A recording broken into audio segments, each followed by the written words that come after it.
Sería irresponsable no reconocer que el presidente de la República lamentablemente se vio solo. Yo no vi a ninguno de los 21 partidos aliados defender al presidente. Yo estaba loco por encontrármelo en algunos sets de televisión para ver que entonces no fue un oportunismo, sino una apuesta a que la República Dominicana mejore.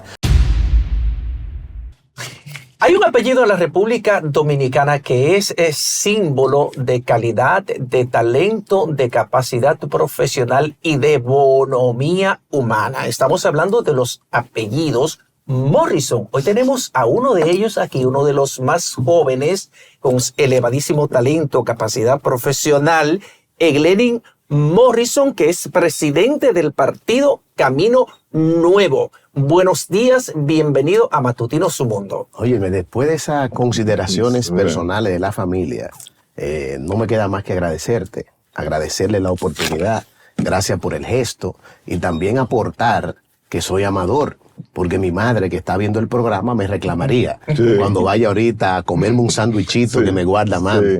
La maestra Nelly Amador, fundadora de la ADP. O sea, que esa sangre, si se quiere, revolucionaria, de compromiso social, ese aprendizaje, este liderazgo que ejerzo, a pesar del apellido Morrison, es más amador en ese sentido. O sea, que gracias por la oportunidad. Los Morrison son amadores. Sí, claro, de la vida, del país. Eso es muy cierto y de verdad Hablemos que... de este partido, ¿en qué está? ¿En qué camino está? ¿Está reconocido por la Junta? ¿Están haciendo el proceso para lograr el reconocimiento de la Junta? Ya tú tienes, por ejemplo, la experiencia de Milton Morrison, que tiene el partido País Posible. Así es. Entonces, ¿en qué camino estamos? Bueno, primero, yo soy Glenny Morrison Amador, el padre de Maxwell y de Marcos. Hay una condición también ahí importante. Mi hijo mayor me ha convertido en abuelo de Ezequiel, un bebé de 11 meses. Ay, y esto aumenta el compromiso. Nuestro génesis está asociado a haber participado de la política desde muy joven sin haber sido un activista partidario. Yo tuve la oportunidad de conocer al doctor Peña Gómez a los 14 años de edad en una actividad que mami me llevó en el Club San Carlos. Y darle la mano a un líder de esa dimensión me marcó profundamente de lo que tiene que ser el deseo de trascendencia, de aportarle a la República Dominicana. Después me vi en el cierre de campaña en el Puente de la 17, acompañando a mami de nuevo, y escuchar al doctor Peña Gómez dirigirse al país con una visión diferente de un concepto de los que son los gobiernos locales, la descentralización del Estado y su compromiso social por las raíces de donde venía, de esas luchas de tantos años a favor de la democracia, me fue creando una idea de lo que tiene que ser un sentido de trascendencia. Posteriormente acompañamos al expresidente Hipólito Mejía Domínguez en la campaña hacia el 2012.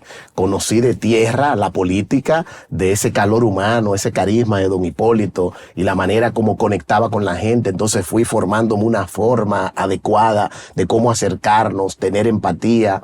106 charlas que creamos que se llamaba Un Papá es un Líder. Recuerden que la campaña de don Hipólito fue Llegó Papá. Le quisimos dar concepto de liderazgo. Recuerdo con mucho cariño a doña Rosa, que en paz descanse. Esperamos que esté con Dios, una mujer también extraordinaria. Y en esa campaña conocí la visión y propuesta del presidente actual, de don Luis Abinader, que también como candidato vicepresidencial puso de manifiesto muchas de las ideas que vemos que está tratando de ejercer. Nosotros, con esos antecedentes, invitamos a mi primo Milton a desarrollar el partido País Posible. Fui de los fundadores de esa iniciativa. Posteriormente eché al costado, a un lado, quizás intenciones e intereses de hacer política, y estaba recogido, tranquilo. Salí a dar charlas de liderazgo, de emprendimiento a muchos jóvenes, y un grupo de amigos me dijeron: pero si Dios te ha dado el talento, que es Dios quien da el talento, sí, indudablemente, tú tienes que tratar de continuar con esa impronta. Entonces generamos hace 4 años la visión de desarrollar este partido, el Camino Nuevo. Hemos recorrido a esta fecha ya en 8 ocasiones las 32 provincias del país de manera personal. En esos 4 años entrevisté 1,600 personas de los 158 municipios del país. Organicé una obra que se llama Repensando el Estado Dominicano, una visión de país, que viene a ser como una especie de programa de gobierno que pone de manifiesto como economista y como ciudadano cuáles son las diferentes situaciones que vive la República Dominicana y cómo hacia futuro se debe de crear la posibilidad de invertir la pirámide de liderazgo, haciendo visibles los líderes invisibles. Porque hay una crisis de representatividad en la República Dominicana, aparte de una profunda crisis de liderazgo. Nosotros somos críticos de lo que de una u otra manera se experimenta en el día a día en nuestra sociedad. Nosotros como economistas también nos preocupamos grandemente porque se tuvo que retirar esa propuesta de modernización. De manera técnica, era adecuada, era necesario, y vi que primó el oportunismo político. Dejaron al señor presidente solo.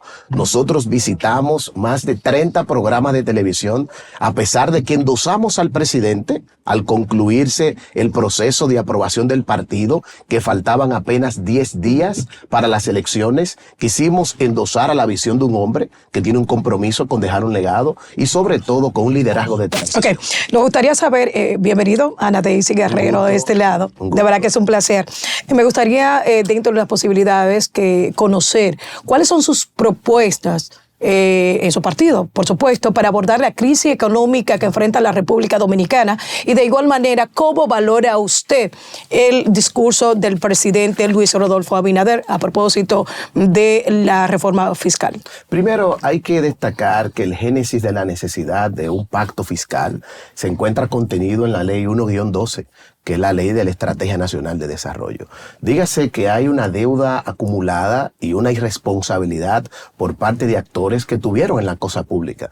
Por eso fue muy triste ver como ciudadano, como economista y como presidente del partido, ver al expresidente Fernández atacando la necesidad de la reforma con sofisma.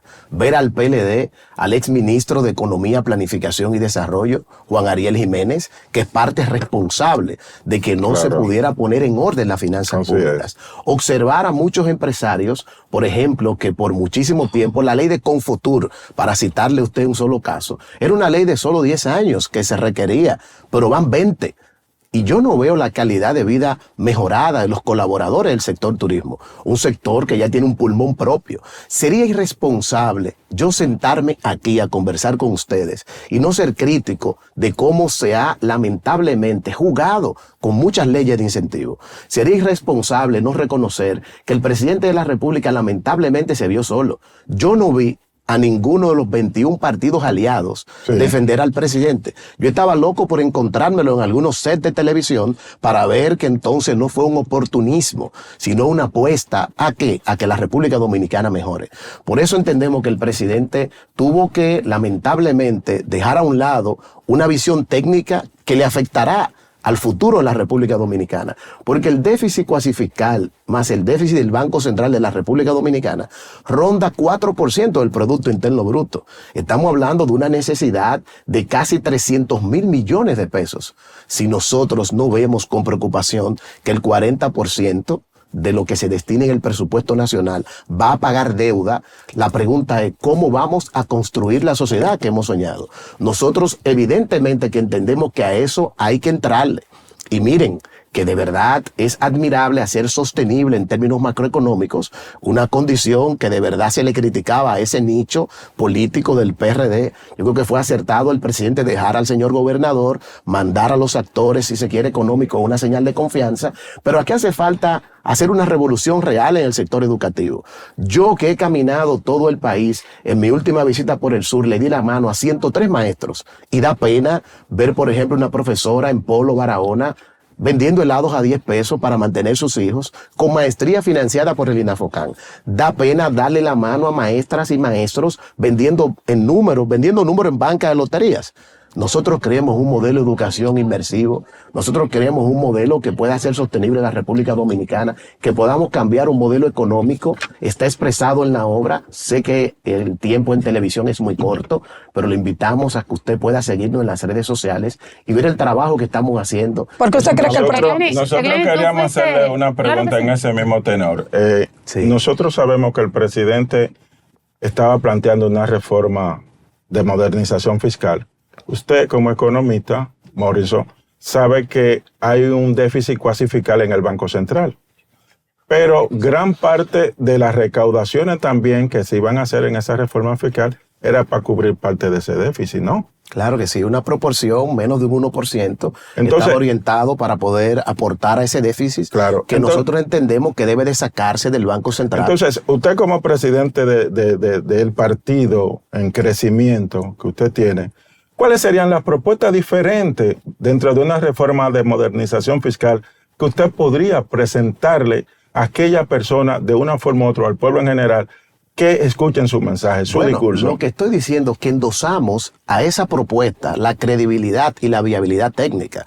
Lo que se puso de manifiesto fue el populismo y la irresponsabilidad. Pero dígamelo en un lenguaje que lo pueda entender de manera el clara, dominicano eliminar los incentivos ¿a cuáles sectores? al sector turístico, al sector zona franca, lo que estaban expresados en esa reforma. Pero entonces, ¿cómo compite la República Dominicana con los otros países? Mire, hay dentro del estudios turismo? actuariales. ¿No sería sectorizarlo el incentivo? Yo creo que nosotros tenemos que ser serios. En mi caso, como presidente de un partido, hay estudios que demuestran en las principales universidades del mundo, oigan bien, que no es cierto que esos incentivos desarrollan industrias. La República Dominicana, con el calor humano, con el talento, con una economía que pueda, como existe hoy en día, tener la estabilidad, nosotros tenemos 10 millones de visitantes y vamos camino para superar esa fecha. Nosotros entendemos que perfectamente este sector estaba maduro. Nosotros entendemos que el sector eléctrico, que es un dolor de cabeza en la República Dominicana, bueno, pueblo dominicano, que usted sepa que el gobierno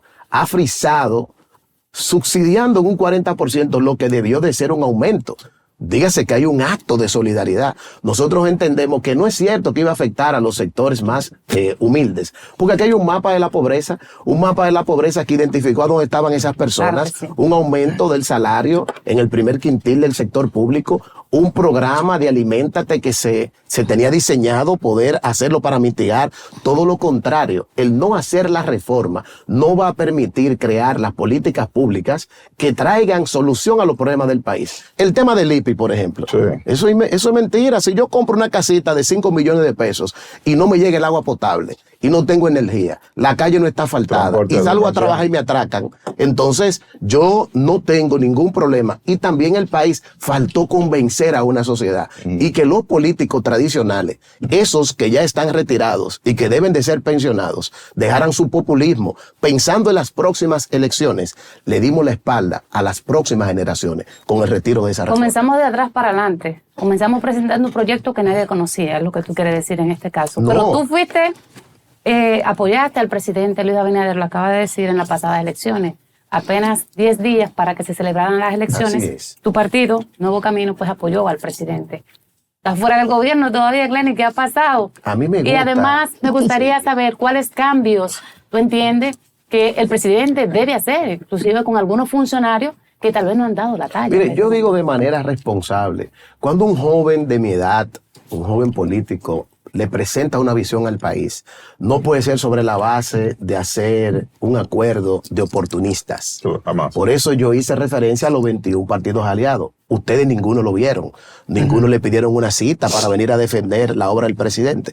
Si yo fuera presidente de la República, hoy tuviera el país de fiesta, porque yo hubiera cancelado el 80% de mis ministros. Si yo fuera presidente de la República, el país tuviera de fiesta, porque yo hubiera cancelado el 80% de mis ministros, porque abandonaron una visión que es técnicamente viable y correcta. En nuestro caso, le regalamos un libro de ideas al presidente de la República. Morrison, disculpa la interrupción.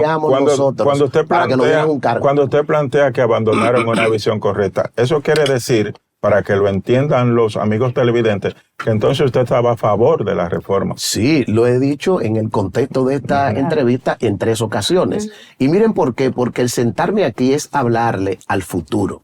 No necesariamente al oportunismo del presente, a lo que va a generar aplausos, sino que cuando pase el tiempo, a mí nadie, si Dios nos coloca, como dijo el poeta, en el mismo trayecto del sol, nadie nos sacará un video diciendo que estuvimos en el lado incorrecto de la historia. A mi nieto Ezequiel, piensen ustedes que pasaron unos años y está viendo esto en esa huella digital de las redes sociales, dirá, mi abuelo presentó una respuesta correcta en su mundo ese día en la mañana y estuvo del lado correcto de la historia. ¿Tú consideras que esta propuesta ahora debe ser llevada al Consejo Económico y Social, tal vez para discutirla ampliamente y que todos los sectores puedan participar y que, como tú bien apuntas, por la necesidad que tiene el país de que se dé, tal vez este sería un buen escenario para que Lo que pasa que desde hace años Todas estas ideas se han puesto sobre la mesa, se han discutido con los políticos, en los distintos gobiernos. El sector empresarial previo a ella decía que hacía falta.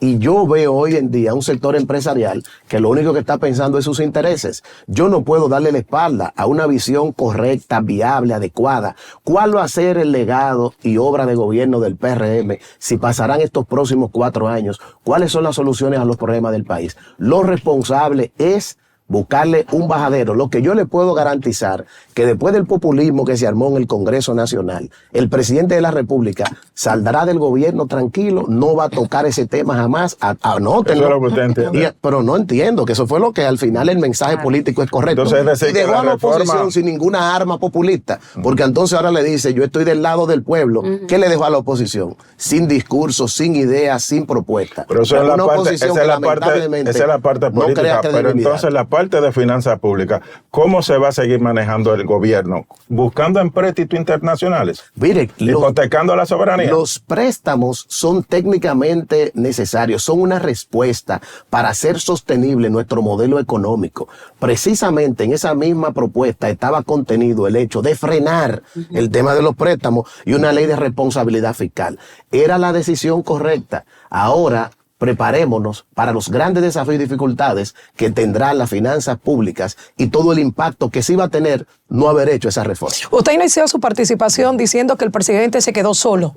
El presidente totalmente estuvo solo, porque yo que salí a los medios a endosar la visión de un hombre que es un líder de transición, que ha tomado decisiones valientes, que le puso una cláusula petra a la Constitución para acabar con el caudillismo, un hombre que está tratando de hacer un Estado más pequeño, cuando había que pagar el costo político, que lo tenía, porque los primeros 3 meses después de la aprobación de esa reforma iba a haber un proceso inflacionario, pero después siempre históricamente hay un reajuste, y con las políticas públicas de los 4 ejes que estaban planteados ahí, nosotros entendemos que era adecuado. ¿Dónde estaban los principales funcionarios? ¿A dónde estaban los presidenciables del PRM? ¿A dónde estaban los partidos aliados? El presidente hoy ya sabe con quién puede contar y con quién no. Por eso, el presidente, si yo fuera, cancelara el 80% de mis ministros. Bueno.